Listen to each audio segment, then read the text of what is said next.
Hi hello' নমস্কাৰ আৰু এয়া দেখিছেনে আমাৰ ওচৰতে খেল ধেমালি হৈছে ২৬ জানুৱাৰী বুলি আমাৰ ওচৰৰ সকলোৱে মিলি পেলাই আৰু খেল ধেমালি খেলাইছে পোৱালীবিলাকে প্ৰথম খেলি আছে Whispered promises straight to my heart. I'd never noticed.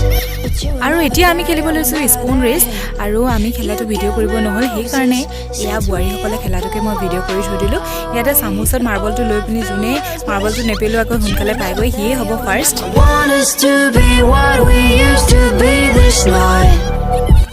বহুত দেৰি দৌৰি মেলি থকাৰ পিছত এতিয়া অকণমান বহি লৈছোঁ আৰু অকণমান জিৰণি লৈ চবেই আমি বুট খাই লৈছোঁ যাতে আমাৰ গাত আৰু অকণমান শক্তি হয় আৰু খেলিব পাৰোঁ সেইকাৰণে আৰু এতিয়া চকী খেল আৰম্ভ হৈছে বোৱাৰীসকলে চকী খেল খেলিছে আমি খেলি গ'লোঁ বাৰু সেইটো ভিডিঅ' কৰিব থাকি গ'ল এতিয়া বোৱাৰীসকলে খেলাটোকে ভিডিঅ' মইতো অথনিৰ পৰা চবতে হাৰিয়ে আছোঁ কিন্তু এইবোৰ জিকা হৰানো কি এইবোৰ এটা ফূৰ্তিহে মানে বহুত দিনৰ পিছত এনেকৈ এটা খেল খেলিছোঁ সঁচাকৈ বহুত ভাল লাগিছে আৰু জীয়াই থাকোঁতেই যদি ফূৰ্তি নকৰে তেতিয়াহ'লে কেতিয়া কৰিব আৰু এয়া চাওক আমি ৰছী টনাটনি খেলিছিলোঁ খেল আৰম্ভ হ'বই নাপালে শেষেই হৈ থাকিলে এটা ৰছীডালে ছিগি থাকিলে আৰু আমি চব লুটি খাই পৰিলোঁ এনেকৈ আৰু এতিয়া এয়া প্ৰাইজ বিতৰণ হৈছে আৰু ইয়াতে সৰুৰ পৰা বোৱাৰীলৈকে সকলোবিলাকে খেলিছিলে আৰু এয়া দেখিছেনে আমি কাবাডী জিকিলোঁ তাতে বাতি এটা পালোঁ আৰু সিমান